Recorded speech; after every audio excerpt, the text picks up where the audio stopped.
শুভ সকাল। শুরু করছি পিসি বার্তার নিয়মিত অনুষ্ঠান পথের প্যাচালি। আলোচনার বিষয় গাজায় ইসরায়েলের যে নির্মম হত্যাকাণ্ড, গণহত্যা এবং মানুষের প্রতি যে নির্দয় ব্যবহার, এই বিষয়ে আপনাদের দৃষ্টি আকর্ষণ করতে চাই। আপনারা নিশ্চয়ই জানেন,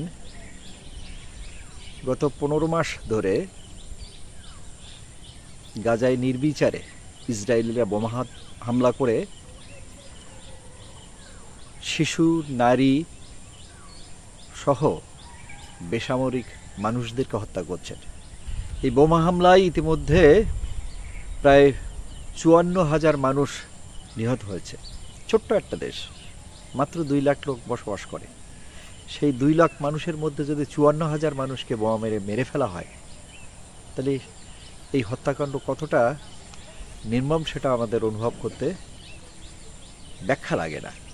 আমরা দেখেছি নির্বিচারে বোমা হামলা করে মসজিদে, হাসপাতালে, বসবাসকারী বাড়িতে, ক্যাম্পে, সমস্ত জায়গায় তারা বোমা হামলা করেছে এবং তাদের বোমা হামলার টার্গেট শিশু, নারী সহ আবাল বৃদ্ধ বনিতা। আমরা দেখি যুদ্ধের ন্যূনতম একটা সংস্কৃতি কিন্তু আছে।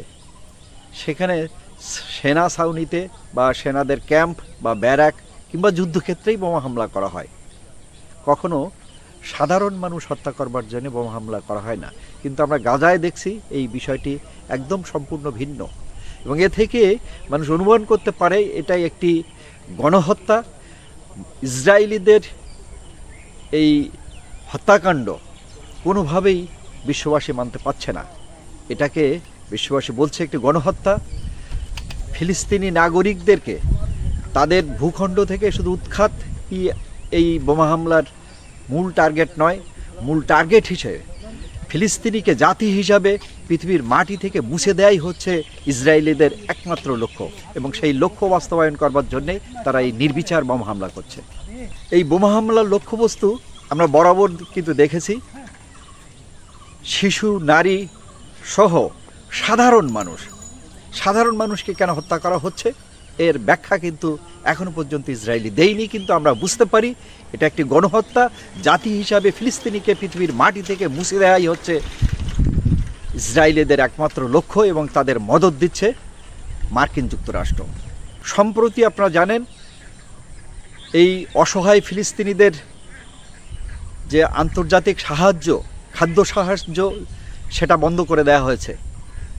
তারপরেও একটি আন্তর্জাতিক সংস্থা FFC তারা গত 1 জুন একটি জাহাজে খাদ্য সামগ্রী, তার মধ্যে রুটি, চাল, গম, ভুট্টার গুঁড়া ইত্যাদি নিয়ে এবং তার সাথে শিশু খাদ্য, বাচ্চাদের ডায়াপার, মেয়েদের স্যানিটারি সামগ্রী এসব নিয়েই যাচ্ছিল সেই জাহাজটি।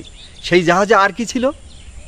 সেই জাহাজে ছিল ইসরায়েলিদের নির্মম নির্বিচার বোমা হামলার কারণে যেসব মানুষ বেঁচে আছে, অঙ্গহানি হয়ে বেঁচে আছে, কারো হাত নেই, কারো পা নেই, কারোর শরীরের অর্ধেকটা উড়ে গেছে, এই সব আহত মানুষদের অঙ্গ প্রতিস্থাপন করার জন্যে সেই ত্রাণবাহী জাহাজে আর কি ছিল? আর ছিল পানি বিশুদ্ধকরণ কিটস, ঔষধ সামগ্রী এবং ফিলিস্তিনিদের নির্বিচার বোমা হামলার কংক্রিটের নিচে চাপা পড়া শিশুদের হাত বা পা যেটা শরীর থেকে বিচ্ছিন্ন হয়েছে, সেই কৃত্রিম অঙ্গ প্রতিস্থাপনের ব্যবস্থা সামগ্রী ছিল এই ত্রাণবাহী জাহাজে। 1 জুন ইতালির বন্দর থেকে ছেড়ে আসা এই জাহাজটি 9 জুন আন্তর্জাতিক জলসীমার মধ্যে থাকা সময়ই ইসরায়েলি কর্তৃপক্ষ জাহাজটিকে আটক করে এবং তাদের বন্দরে নিয়ে যেতে বাধ্য করে। এই জাহাজে 12 জন মানবাধিকার কর্মী ছিল। ম্যাডলিনা জাহাজ, এই জাহাজটি গাজার একজন নারী, প্রথম মৎস্যজীবী নারী ম্যাডলিনার নাম অনুসারে এই জাহাজটির নামকরণ করা হয়েছিল। সেই জাহাজটিকে যখন আটক করা হয়, সেখানে যে 12 জন মানবাধিকার কর্মী ছিল। তাদের পরিচয় আপনাদেরকে একটু পড়ে শোনাই। তারা হলেন সুইডেনের পরিবেশ বিষয়ক আন্দোলন কর্মী গ্রেটা থুনবার্গ, ফিলিস্তিনি বংশোদ্ভূত ফরাসি নাগরিক ও ইউরোপীয় পার্লামেন্টের সদস্য রিমা হাসান, জার্মানির ইয়েসমিন আচার, ফ্রান্সের ব্যাপতিস্তা আন্দ্রে, ব্রাজিলের থিয়াগো আভিলা, ফ্রান্সের ওমর ফায়াদ, পাসকাল মৌরিস, ইয়াসিন মোহাম্মদি, তুরস্কের সুলাইবা উর্দু, স্পেনের সার্জিও তোরিবিও, নেদারল্যান্ডসের মার্কো ফন রেনেস ও ফ্রান্সের রিভা ভিয়া। মার্চ মাস থেকে সমস্ত ত্রাণবাহী যানবাহন গাজায় আর ঢুকতে দেয়া হচ্ছে না। তারা চাইছে গাজার শিশুরা, গাজার নারীরা অভুক্ত হয়ে না খেয়ে মারা যাক, জাতি হিসাবে ফিলিস্তিনি পৃথিবীর মাটি থেকে মুছে যাক। এই ধরনের একটি হীন তৎপরতার রুখে দেওয়ার জন্যে সারা পৃথিবীব্যাপী মানবাধিকার কর্মীরা, গণতন্ত্রকামী মানুষ, স্বাধীনতাকামী মানুষ গর্জে উঠেছে।